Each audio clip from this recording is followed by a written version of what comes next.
What is up, everyone?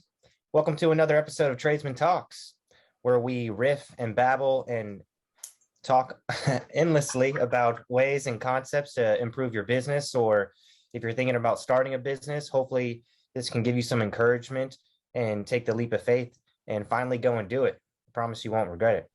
And Mindset. so, Every what's time. that? Mindset and belief every time. Yeah, I mean, so much about our life has to do with our mindset. And so when you decide to venture into the world of business, it becomes a big part of your life, and your mindset can make or break you. Absolutely. So today we'll more than likely go into that topic a little bit, but we want to hopefully give you some practical advice as well, some action items by the end of this video. And we encourage you to take action and let us know how things are progressing for you. But today is a new episode, and we want to go into a little bit around the topic of work-life balance. We've gotten some questions and some requests to talk a little bit about that subject. And so that's what we're going to actually do today. And so when it comes to work-life balance, first thing that I want to say is for those who can, who are, for those who feel like they don't have a work-life balance, I would present the question, what is a work-life balance to you? You know, have you actually taken the time to evaluate what a good work-life balance actually is? Because you might just be unhappy with your life and you're blaming your work-life balance when it could be a multitude of other things. And you may not even have a clear definition of work-life balance. And so how could it be that your work-life balance is your actual problem? And so, you know, what thoughts do you have on work-life balance? And what are some thoughts that you're hearing from the people that you've spoken with? Well, it's interesting. I think the idea of work-life balance and piggybacking off what you said, most of the times when people are talking to me about a challenge that they're facing, the first question I always ask them is, well, what do they actually want? Right? It's hard for our brain to think in terms of what we don't want. And when we do that, we tend to end up getting what we don't want. And so it's like, all right, well, how do we put that in the positive? Right. And so when people say work-life balance, it's like, what do you mean? Do you mean more time with your family? Do you mean not having to wake up at 5 a.m.? Do you mean working less than 50 hours a week? Because if it's not something you can work towards, it's really hard to know if you're even going in the right direction. And then Absolutely. And go ahead. Oh, no, go ahead. Well, we kind of touched on this in previous episodes where taking full responsibility over your life and your business is always going to be a good thing. And if you're saying that you want more time with your wife, or you want more time with your kids, or you want more recreational time, that may be a result of your errors in prioritizing or simply managing your schedule. And to blame work or working too much as the reason why you don't have these other things in your life, it could be a fallacy that you're falling victim to. And so you may want to take a step back and really evaluate your life as if you are the designer, because you actually are. And if you set your priorities and you define what you actually want, that is an amazing first step that so many people never actually do, though many understand the benefit of deciding what they want and taking time to direct their energy in specific ways. But how many people actually take that time to do that? You know, with so many distractions or so many things consuming our energy, and that very well could be your work, you may not have the clarity or the peace of mind to make some of these decisions soberly.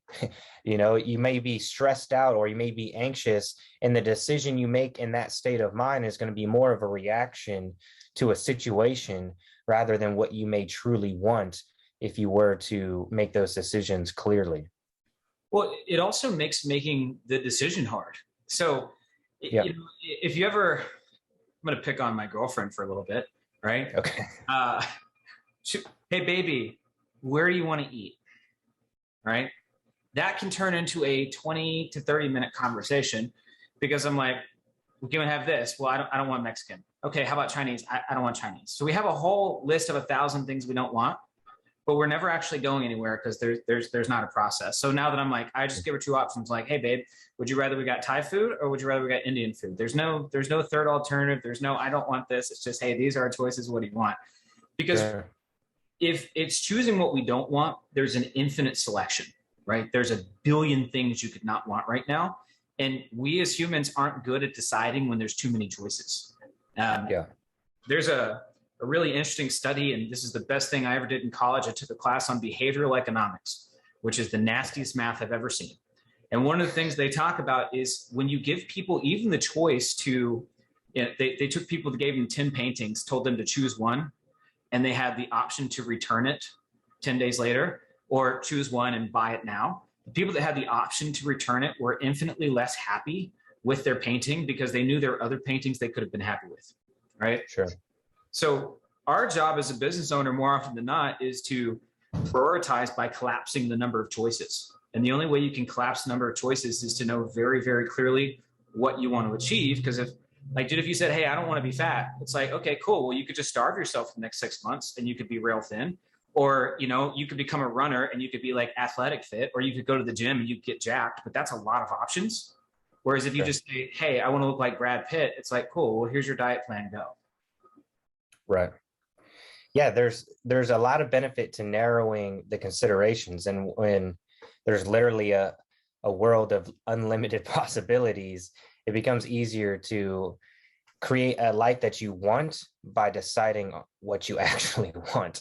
Right. And, people talk about work-life balance, but really you should be focusing on creating the life that you want using your work rather than trying to distribute what you want out of life with both. Try to think about your work being a vehicle that gets you to the life that you want. So, first step to creating quote unquote a work-life balance, as we talked about, define what you actually want. And if you focus on those things, magically some of the doors start opening up for you, and you will find yourself gravitating towards the right moves, if you will, by simply defining what you want and thinking about it often. So some people like to write things down. If you're that person, go ahead and write it down. Some people like to think a lot, remind yourselves in that every morning, think, or do both, and really double down and emphasize some of these decisions that you're trying to make, and try to convert your work as a vehicle to get you your life and create a purpose around your business or your job or your career to create that life. And by doing that, you'll start to find a lot more fulfillment in what you're doing every day because there is actual purpose. Yep. It's not just to make money. It's to get you closer to these life goals that you have. And that itself will really convert the way you think about work. And so you won't be having this desire to create a work-life balance because you know that the purpose behind your work is creating the life that you want. And if it comes down to managing your time, well, then that's something different rather than focusing on your problem being work-life balance. If you can manage your time well and use your business as a vehicle, you'll find yourself getting the results that you want. Yeah. Well, so there's a really good segue, because it's like, okay, first you define it, and we decided, all right, the goal that I want is more time with my family, right? And then once you define it, it's like, okay, what would be required for those steps, right? Yeah. The second step, I think, for most people is like, find someone who's now doing that thing and ask them, right? Right. Or pay them. Like, if I see somebody succeeding at something, my buddy Phil told me this one time. He's like, you're the average of the 5 people you spend the most time with. He's like, but all my friends make as much money as me. So how do I spend time with people that are richer than me? I pay them for their time. Okay. Yeah. That's smart, right? So it's like, you find somebody that's doing it and you do the things that they're doing is probably the shortest path, right? But then also there's a little piece in between is you have to believe that it's possible. Like, I meet people all the time. They're like, yeah, I'm just going to have to work nonstop for the next 15 years. And then eventually I might be able to retire. And it's like, dude, that sounds like it sucks. Yeah, I think there's definitely a distinction between willing to work nonstop and believing you have to work nonstop. Mm-hmm. And if you approach your goal with the willingness to work nonstop, but with the fundamental belief that you will achieve your goal, it may result in you creating a path for yourself that doesn't necessarily require you to work full, blast 24/7. There may be a period of time, and I believe there is benefit into going through periods of time that require a lot of energy and commitment and willpower, because there's good character traits and habits that can be formed by doing things you commit to rather than doing the things you feel like doing or not doing, and that can support you obtaining your goals as well. But as to your point, going into a business or achieving a goal, believing anything that doesn't support you or support the goals that you have probably isn't going to support. It's not going to make things better. If you want to spend time with your family and you believe you're going to have to not spend time with your family to achieve the goal of spending time with your family, it doesn't line up. Yeah. I rather you believe, even without evidence, that you're going to build a business and spend time with your family, rather than going into it with the acceptance of sacrifice. That's going to come whether you accept it or not. But don't start uphill. Don't make things harder than they have to be at the very beginning. Go in with excitement that you're going to achieve your goals. Go in there with the willingness to do whatever is needed, but go in there with a belief system and a mindset that supports you and makes it a little bit more of an enjoyable ride. So when the time does come where, I'm now choosing to finish this job on time, or I'm going to, and that might require me to work throughout the weekend, or I'm going to go and do something else. You may extrapolate your goals and say, okay, I'm going to make a temporary sacrifice. I'm willing to, because not only do I want to spend time with my family, but I also want to be the type of person that does what I say I'm going to do. So if I told Miss Smith that I'm going to finish her job on Friday, and it's possible for me to finish that job on Friday, that's what I need to do. And because I'm a man of my commitments, I'm not going to tell my family I'm going to hang out with them on Friday and tell Miss Smith I'm going to finish her job on Friday, because that would be also setting me up for failure. And so you got to be careful with how you delegate and distribute your time, but also try to create a plan that allows you to achieve everything you want. Tell your family you're going to hang out with them on one day, and make sure you achieve your other commitments as well. Well, one thing that's related to that, because I think people get really caught up sometimes in time management, and I like their time management skills that I think are really, really important, like being where you say you are when you say you're going to be there, and getting tasks done the amount of time allotted for them. But I don't think that time management in and of itself leads to a ton of success, because it doesn't talk about the thing that's more important, which is priority management. Sure. I see lots of guys that get the things they said they were going to get done. But then when they tell me about the things they're doing, I'm like, why?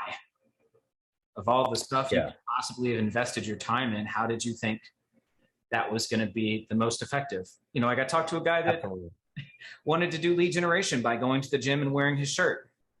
Like, he counted that as work. Commitment's great, but you got to decipher what to commit to, Right. And that kind of ties back to making sure your decisions align with your goals.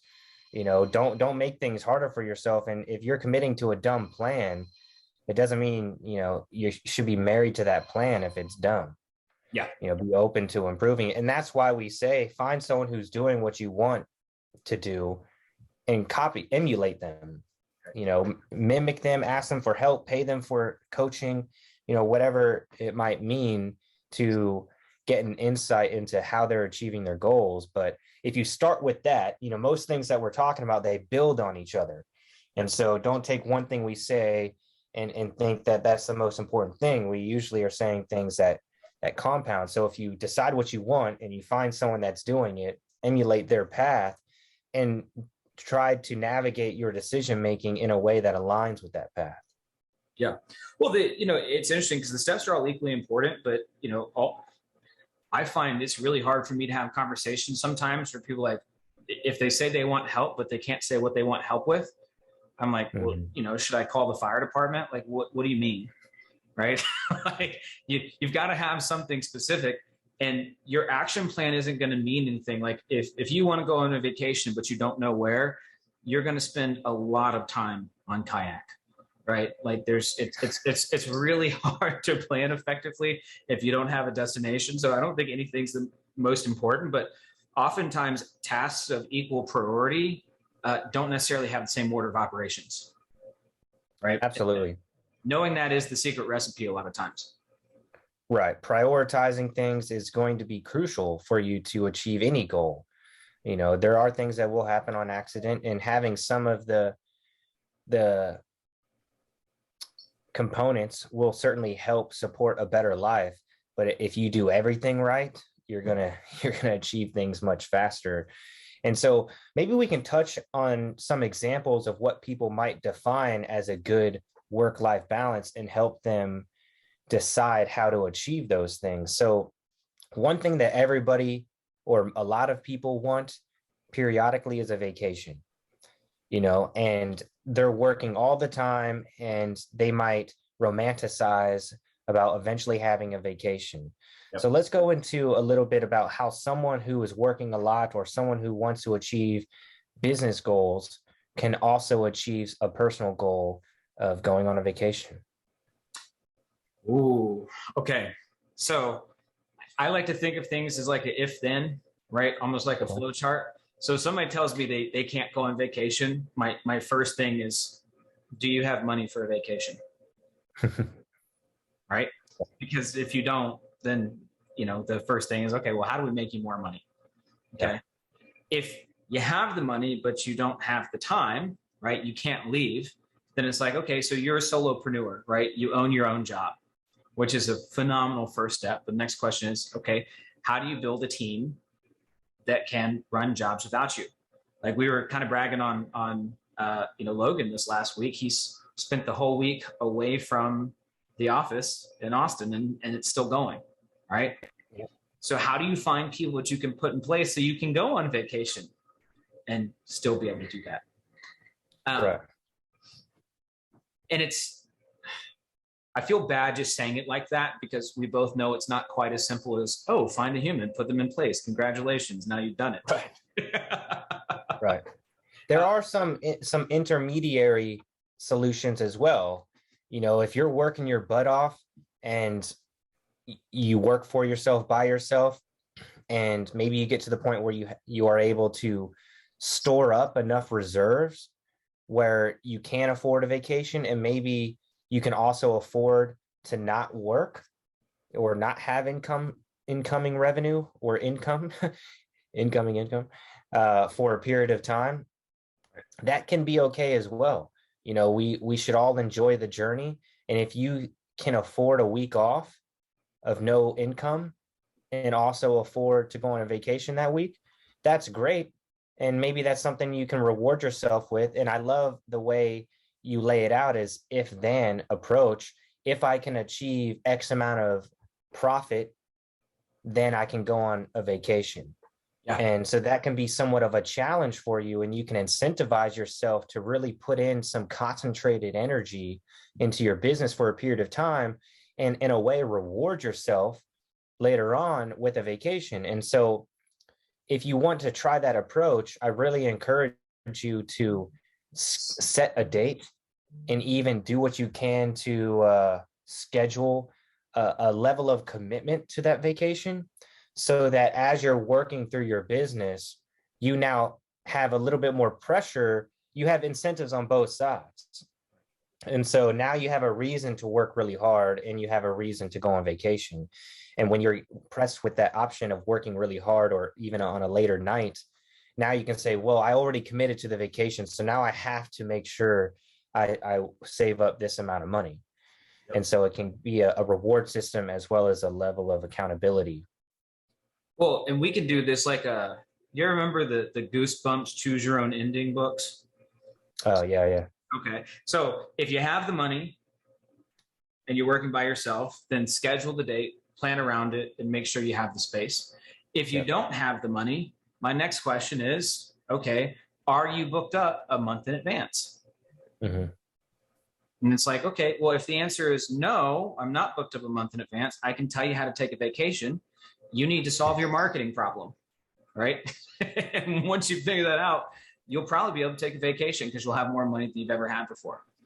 And for most guys I talk to, I can tell you the number one thing is you need a website, you need a brand, and you need some lead nurturing. If they would master those three things, they would probably see their businesses double. Absolutely. Improving your business will help everything.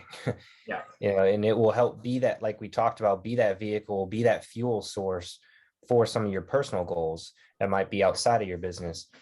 And so if you're working by yourself, for yourself, and you don't have a website, or you don't have a logo, you don't have anything to do with like branding, maybe it's some level of professionalism. Like I'm a good example of not being professional today with my t-shirt.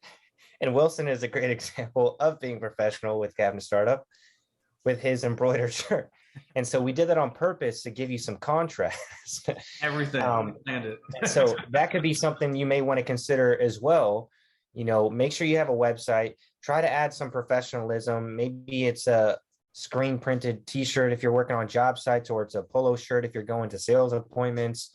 Business cards are pretty traditional nowadays, but even having a virtual one is pretty modern now, where it's got a QR code. And you can send that as a text message to anyone, and now they have a direct link to your website and contact information. And so having some representation of your business is going to be the first step required to be able to send you referrals, or send you leads, or send you traffic. And so you absolutely want to take care of that first. If you haven't gotten that checked off your list, go ahead and make that your mission, because that will make everything else a lot easier, because you need something to point people to. It can't just be a phone number nowadays. It can't even just be a business card nowadays. You need to have some sort of virtual component so that people can conveniently find information on your business. You want it to be convenient. They don't want to carry your business card around for months on end when they finally decide to have their cabinets painted or their windows installed. They're going to lose that card, or it's going to be inconvenient to carry it around. And so create a path of least resistance by sending them your QR code, your virtual business card, plug them into your automated system that sends them a text message every couple weeks that reminds them of who you are and what you do, or maybe it's every month, depending on the conversation you have with them and where they're at in the buying process. But have a system. So once you have something people can point to, have a system that starts to convert your leads. And, you may be someone that's been in business for decades and you have tons of referrals or incoming calls.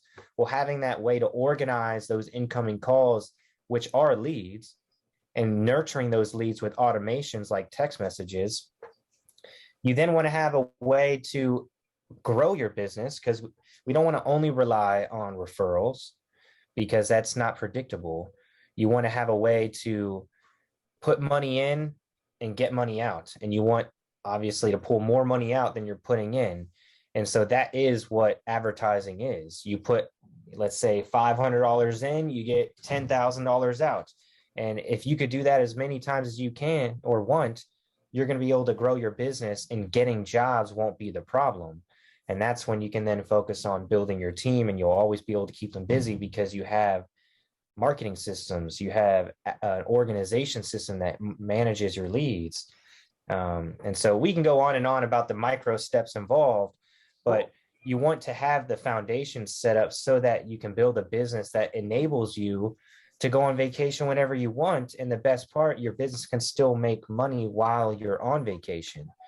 And then you'll find out that vacation isn't that exciting. For some of you listening, it's in your personality, like mine. You want to work all the time, or you're constantly trying to build other things, and sitting around doing nothing gets boring, which is good every now and then. I have craved being bored from time to time, but once you're bored for so long, then you want to do something. The idea is more so that may be you. Reality. Yeah, and then once you build the skills of building a business, then it becomes a game. And you just look at business as a game that you choose and enjoy to play. And you have multiple revenue streams, multiple income streams. And now you can work when you go on vacation, or you can continue to be the designer of your life, like we talked about at the beginning of the call.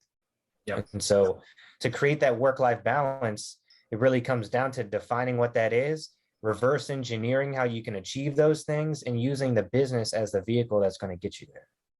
Well, one thing for anybody that just listened to all the stuff that Stephen rattled off that you need, and you're like, oh, holy crap, that was a lot. One, you can rewind the podcast. Beautiful thing about the digital age. But we also have a business launch course. And if you send me an email to support@cabinet startup.com, I'll send you a 50% off coupon Nice. to get you started so you can have all those things. Because interestingly enough, the answer for if you don't have enough business is kind of the same answer. Like when I talk to contractors that are booked out for 2 months and they're still broke, I'm like, well, dude, you have to know how to charge more. And the answer is kind of the same, right? Like you need a brand, you need systems, like you need a reason people will pay you more money. Like there's a reason Lamborghinis cost more than Toyotas. Right. It's not more wheels. Right? It's like there's a system. There's a whole process to it. But if I think if somebody just listened to this and they only came away with, I have to get clarity on what exactly it is that I want, like that is a potentially $1 million lesson right there. Absolutely. People don't take the actual time to do that. And they blame their work. They blame other distractions as reasons why they don't have time to define what they want. But you're talking about something pretty heavy. You're talking about the life that you want. And so if you don't have time to design your life, then everything else can be seen as a waste of time. You're just floating around reacting to shit that you may or may not like.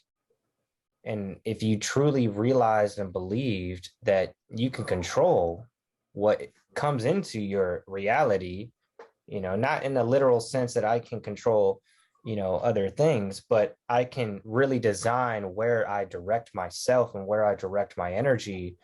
And once you do that for just a little bit of time, you'll start to realize that it's real and what you put energy towards actually grows. And once you understand that to be true, then it gets really exciting and you give yourself more evidence of that truth.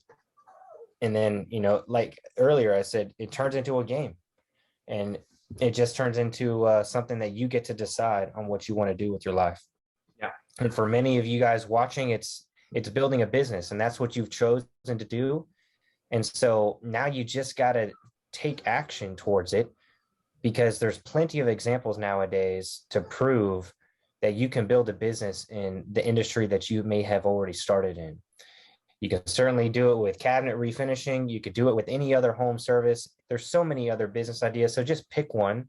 And if you've gotten to the point where you've decided on what you want to build a business around, then do some of those things we talked about earlier. Build the foundation and take action, and just do that every single day. And you will be surprised what you build, but more importantly, you'll become proud and confident, and you'll realize that you have a lot more control, and that gives you so much more power to create the work-life balance that you may want. Amen. Yeah. I mean, I don't even know what else you'd say to that. That's exactly it. You follow those steps. That's it. It's like, it's so easy to complicate these things. Yeah. I mean, you'd never play a strategy game without a strategy. You know what I mean? Yeah. Like your business should be the same way. Your life should be the same way. Like you're playing to win. So think about like, what step is going to get me closer to winning, and how do I take that action? Right. And there's going to be more exciting and bigger challenging things in life. So don't let these little things or just getting started be what defeats you. Right. Because one thing that will be guaranteed if you don't start taking action, or if you don't continue to take action, is you will develop regret, and you'll start to develop anger and frustration. And the humanistic thing, unfortunately, becomes blaming other people, because it all started with you. But if you don't realize that, this regret that builds up and these frustrations and this anger, you start directing at other people. And what used to be a business challenge starts to spread into your personal life. And you'll become an unhappy, depressed person. And you obviously don't want that. We don't want that for you. And so you can really put yourself on a clear, successful path by just starting with simplifying your goals, defining them, reverse engineering them, and taking action every day. So unless you got anything else to add, Wilson, we'll go ahead and wrap it up. We got to jump on the cabinet startup call. I really hope that brought you guys some clarity when it comes to deciding on what to do with your work-life balance, how to approach defining it, how to approach actually acting on those dreams and visions and goals that you have. And if you do need some support or some guidance on making some of these decisions or deciding on what's the next step for you, feel free to reach out to us. You can always send us an email at support@cabinetstartup.com. Regardless of what trade you're in, a lot of these systems and solutions are transferable into any of these industries that we see around home services. So shoot us over an email at support@cabinetstartup.com. We'd be happy to help you. And until then, we'll talk to you guys same place, same time next week. Have a good one.